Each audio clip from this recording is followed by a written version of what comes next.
Alors, lorsque l'on pense à la mise en place d'un nouveau CRM ou à l'adoption d'un CRM, on pense généralement à un projet un peu technique, compliqué, long et potentiellement coûteux, ce qui fait qu'on hésite assez souvent à se lancer.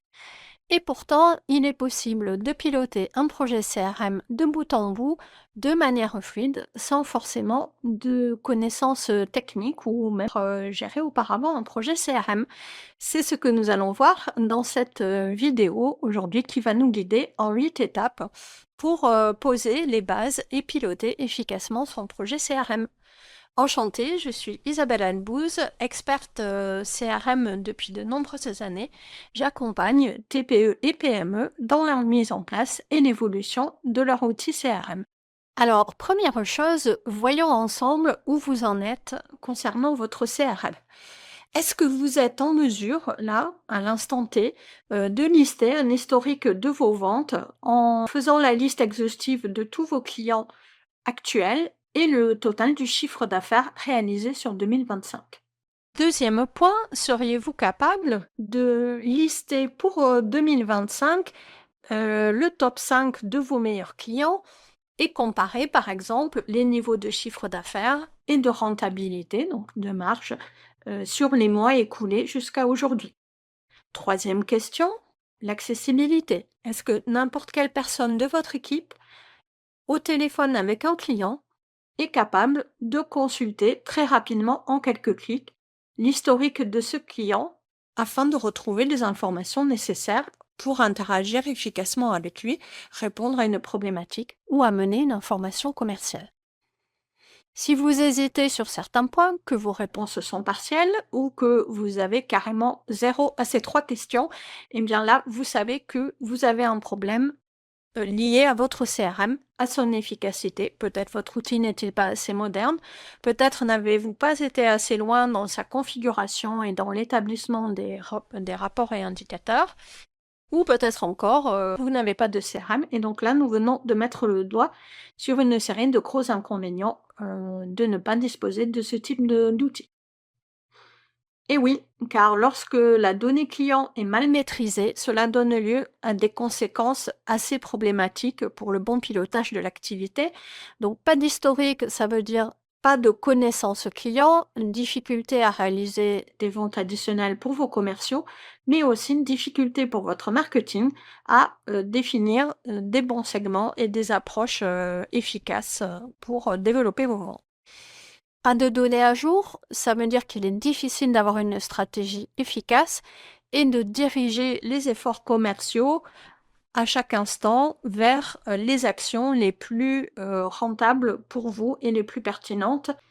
Et pas d'accessibilité à vos données par l'ensemble de vos équipes, cela veut dire de nombreuses pertes d'efficacité, de la perte de temps, de la perte de qualité du service client et de la perte de votre bonne image auprès d'eux. Et quand on sait qu'il est extrêmement important et beaucoup moins coûteux de conserver un client que d'en acquérir un nouveau, eh bien, vous avez là un petit peu l'ordre de vos priorités à venir pour améliorer vos outils internes dans l'optique de mieux développer vos ventes.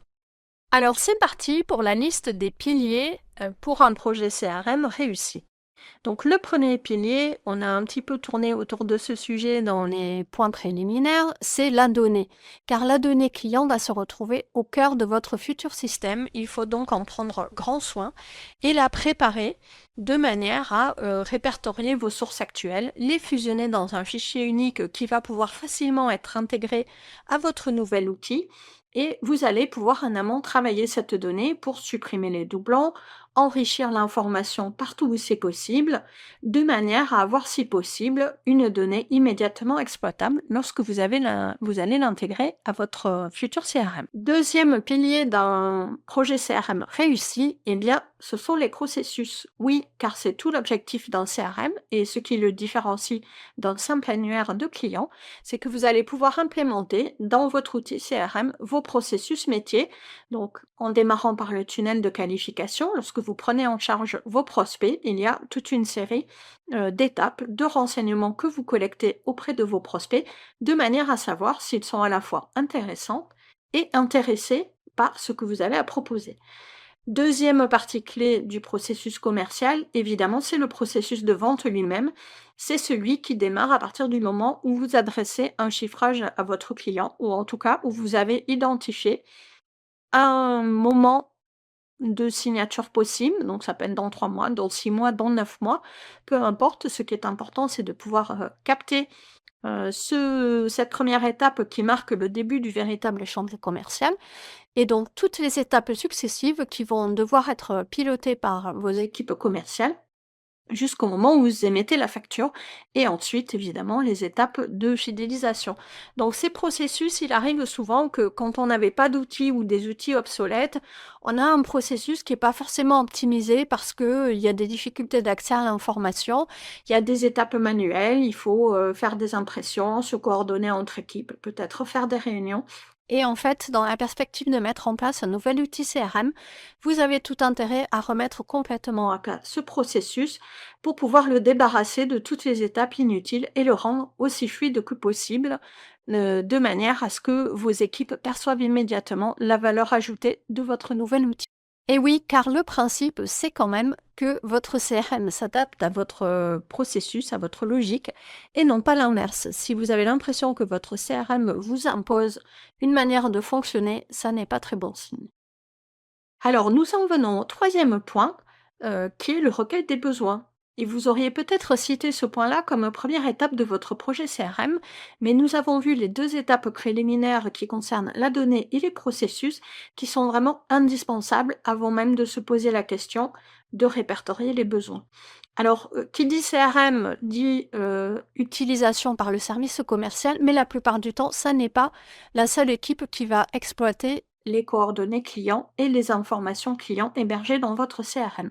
Il faut donc bien penser à faire le tour des services pour ne pas omettre de besoins importants, ce qui pourrait gêner l'adoption de l'outil. Et il faut garder en tête que l'objectif du CRM, dans l'idéal, c'est de vous fournir une vision client à 360 degrés.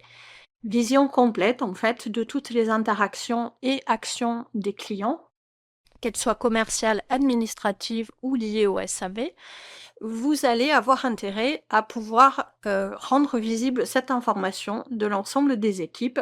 C'est un gage de qualité de l'outil et de meilleure adoption par les différentes parties concernées.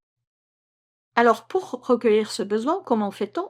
La plupart du temps, on va essayer de rester, en tout cas quand on est une PME ou une TPE, dans un objectif et une formulation très simple. Et on va aller interroger les utilisateurs clés de nos fonctions en leur demandant d'exprimer, en tant que directeur des ventes par exemple, je souhaiterais que le CRM me permette de consulter des rapports complets et dynamiques, c'est-à-dire qui se mettent à jour automatiquement sur le pipeline de mes commerciaux et le pourcentage d'atteinte du chiffre d'affaires à ce jour, donc par rapport à l'objectif du mois ou du trimestre.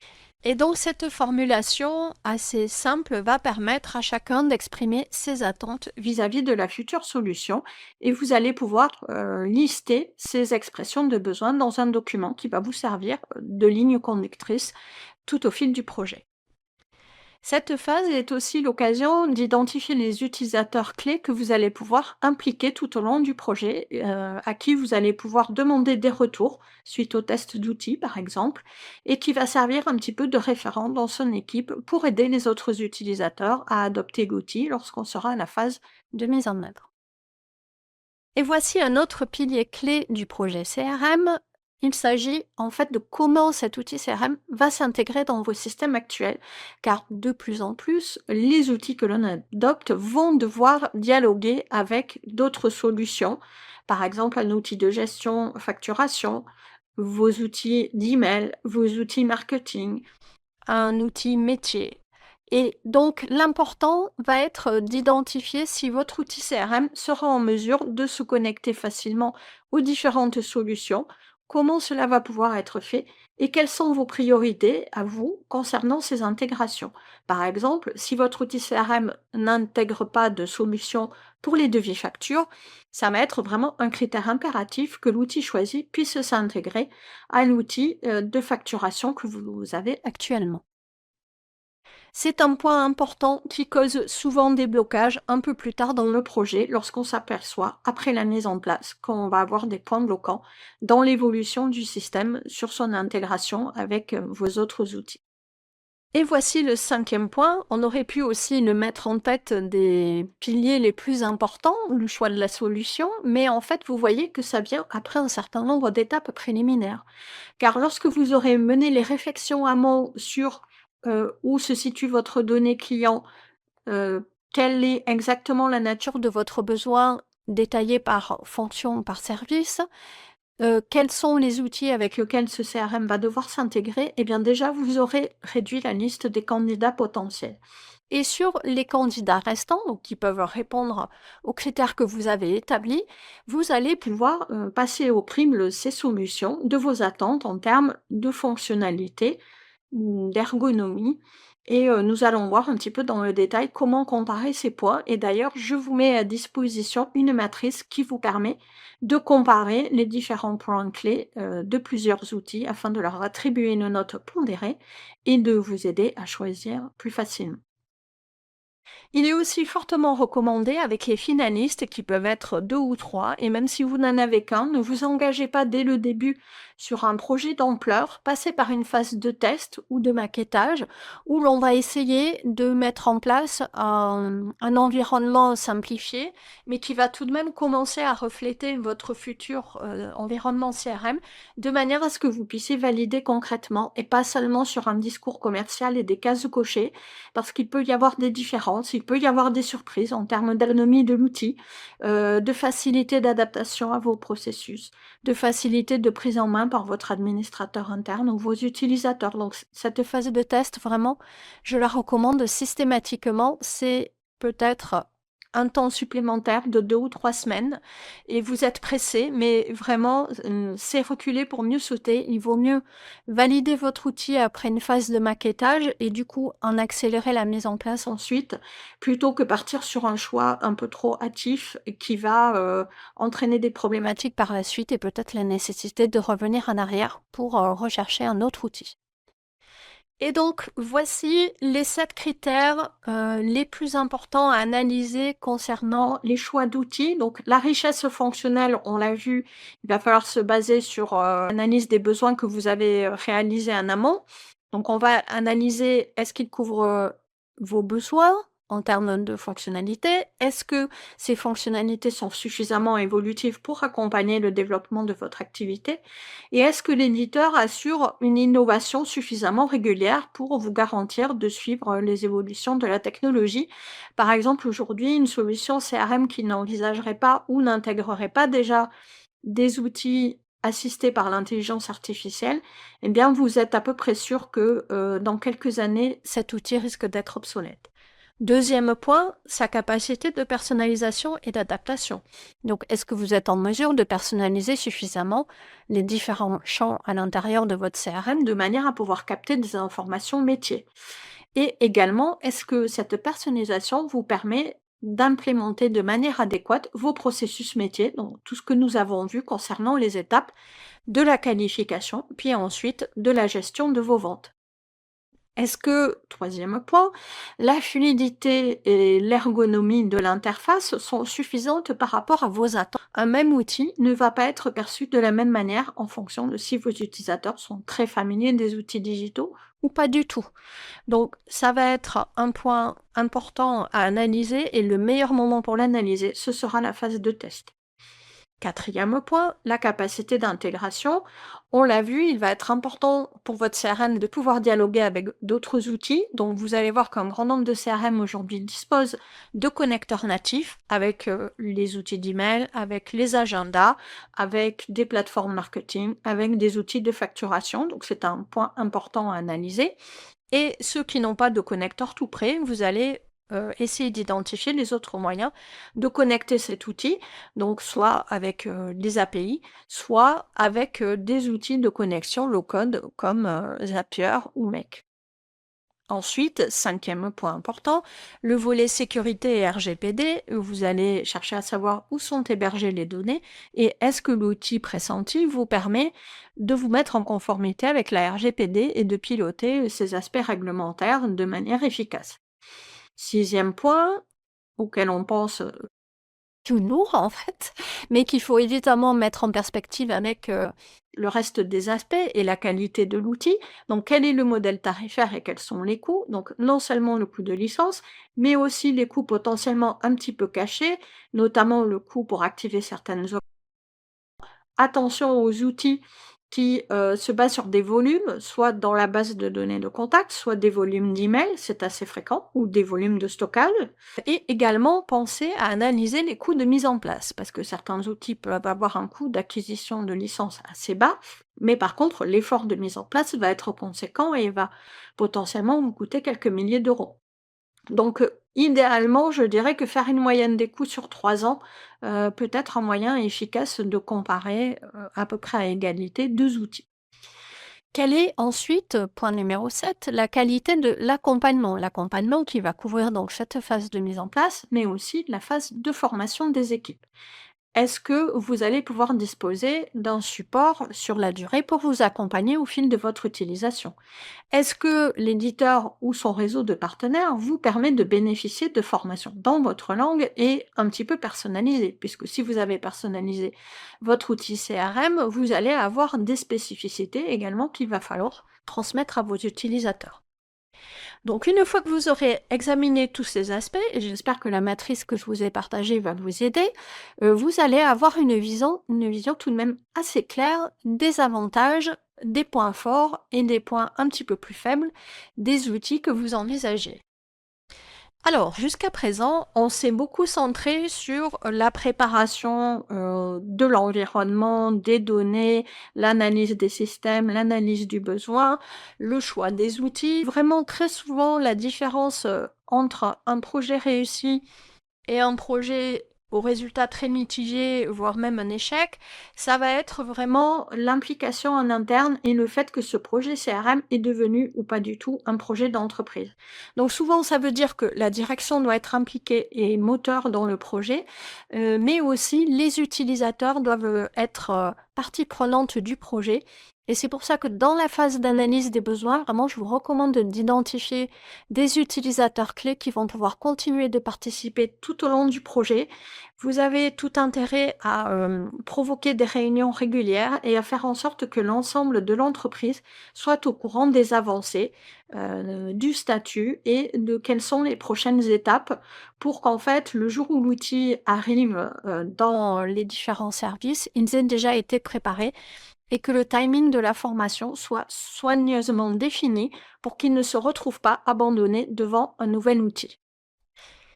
Donc cette, préparation et cet accompagnement par la formation, ça va être une des clés de l'adoption, mais il ne faut pas oublier, que ça ne s'arrête pas au jour où on déploie l'outil. Il va falloir prévoir un accompagnement certainement sur les 6 à 12 premiers mois pour s'assurer que les utilisateurs ne restent pas avec des questions sans réponse ou des problèmes, vraiment des problématiques dans l'outil. Il y a peut-être des choses et très certainement même des choses qui vont devoir être ajustées dans les premières semaines, c'est vraiment très fréquent. C'est pourquoi je vous invite vraiment à prévoir un phasage projet et à chacune de ces phases, demander un retour utilisateur de manière à pouvoir ajuster efficacement l'outil et l'accompagnement. Alors, septième point clé, on va aborder quelques points dont on a déjà parlé précédemment.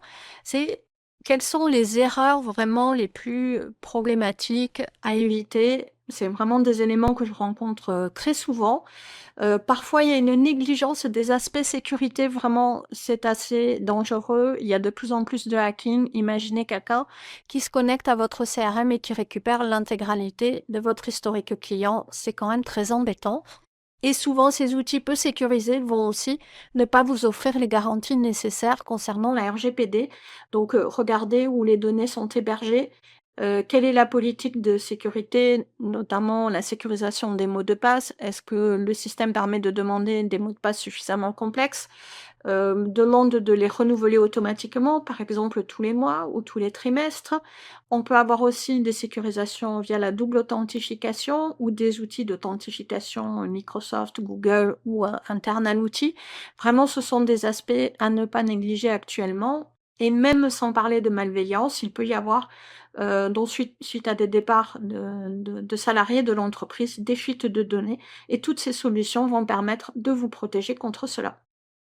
Attention aussi, à la tentation de vouloir tout de suite. Donc, je l'ai mentionné précédemment, un projet CRM, ça va se piloter quand même sur une certaine durée de plusieurs mois. Donc, vous avez tout intérêt à prévoir des phases, à définir vos priorités et vraiment à implémenter par ordre de priorité progressivement. Ça va simplifier le projet, ça va permettre d'avoir, des évolutions régulières et de laisser à vos utilisateurs le temps de se familiariser avec la première base de l'outil avant de rajouter des blocs. Alors que si vous leur mettez dans les mains un outil qui contient déjà, 3, 4 ou 5 fonctionnalités sur la partie CRM, marketing, facturation, SAV, la montée en compétences va être plus difficile et aussi en termes de projet, évidemment, plus on inclut de fonctionnalités, plus ça va être long, et donc coûteux et avec, potentiellement des problématiques rencontrées, durant certaines étapes qui vont, potentiellement causer des retards. Attention aussi à l'implémentation de processus obsolètes. Je l'ai mentionné donc dans les points amont.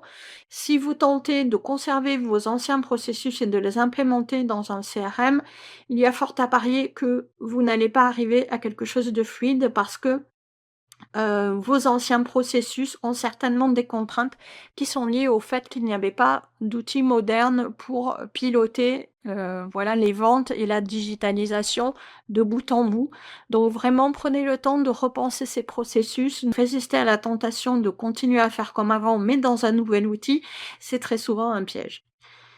8e point, donc pour une note plus positive, eh bien, quelles sont les clés de réussite d'un projet CRM? En tout cas, les caractéristiques que l'on remarque le plus souvent dans les projets réussis, c'est une approche déjà pragmatique, ne pas surdimensionner ni sous-dimensionner l'outil, mais vraiment se concentrer sur celui qui répond le mieux à 80% de votre besoin. Ce sera généralement le bon choix. Ensuite, deuxième clé de réussite, c'est une préparation minutieuse. J'ai déjà beaucoup insisté là-dessus. Vraiment, ça va être un des points clés qui va faciliter et fluidifier toutes les étapes à venir, ainsi que l'adoption utilisateur. Et dernier point, le pilotage projet, on l'a vu, c'est aussi le garant de la bonne adoption par les utilisateurs et une garantie de ne pas oublier d'étapes importantes lors du déroulement du projet. Si votre préparation est efficace, que votre pilotage de projet a été bien pensé, eh bien vous aurez beaucoup moins de risques de rencontrer des blocages. Également, pensez bien à mesurer, puisqu'en fait, tout ce que vous allez faire tout au long du projet, vous avez intérêt à demander un retour des utilisateurs. On peut même aller jusqu'à une enquête de satisfaction interne.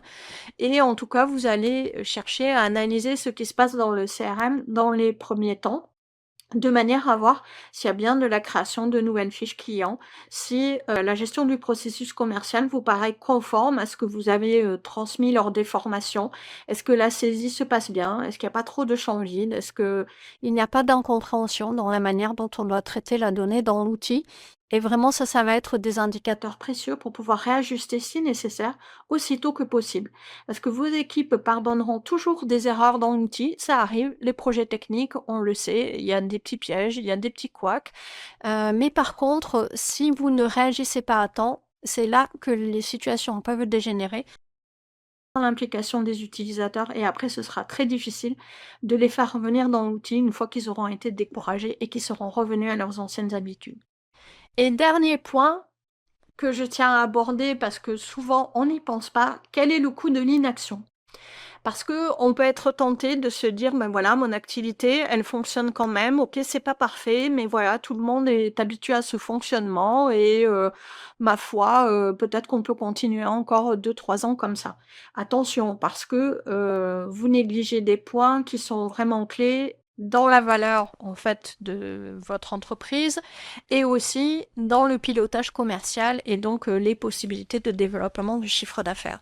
Oui, car la donnée client, c'est un véritable actif de votre entreprise. C'est à la fois l'historique de votre chiffre d'affaires et aussi la garantie du développement à venir, la clé pour pouvoir faire du cross-selling et de l'upselling.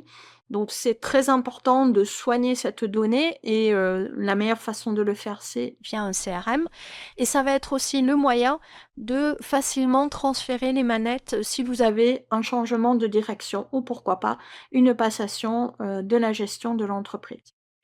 Évidemment, donc je le disais, ce sont des opportunités manquées, si vous n'avez pas une donnée correctement captée dans un outil qui vous permette d'identifier, bah, des possibilités de développement de votre activité ou à l'inverse, des points d'alerte qui peuvent, vous faire comprendre que les attentes de votre clientèle a changé, que peut-être votre approche commerciale a besoin d'être redynamisée, et donc sans outils pour vous permettre, d'identifier ces éléments et de mettre en place, des stratégies de développement des ventes, vous allez forcément perdre, des opportunités de développement de chiffre d'affaires. Et évidemment, il y a un surcoût direct aussi à retarder ce projet parce que plus on attend, plus la donnée de mauvaise qualité, la donnée éparpillée et hétérogène va augmenter en volume et donc plus votre migration va être, complexe et plus le changement, d'outils et d'habitude de travail va être difficile à piloter avec vos équipes. Donc voilà, n'attendez pas trop, sachez aussi que sans outils modernes, avec de la donnée à jour, vous allez avoir du mal à exploiter les possibilités qu'offre l'intelligence artificielle parce que tout ce que fera l'intelligence artificielle sera forcément basé sur votre donnée client, vos données d'activité, vos données de chiffre d'affaires et si cette donnée est fausse ou absente, vous n'allez pas pouvoir tirer le meilleur parti de ce qui vient et croyez-moi, dans les mois qui viennent, l'intelligence artificielle va vraiment révolutionner, la le pilotage du CRM et les approches commerciales en général. Voilà, écoutez, j'espère que cette vidéo vous aura aidé à y voir plus clair sur comment piloter efficacement un projet CRM et j'espère que vous allez décider de vous lancer prochainement et n'hésitez pas à me contacter si vous avez des questions. Je suis à votre disposition. À très bientôt. Au revoir.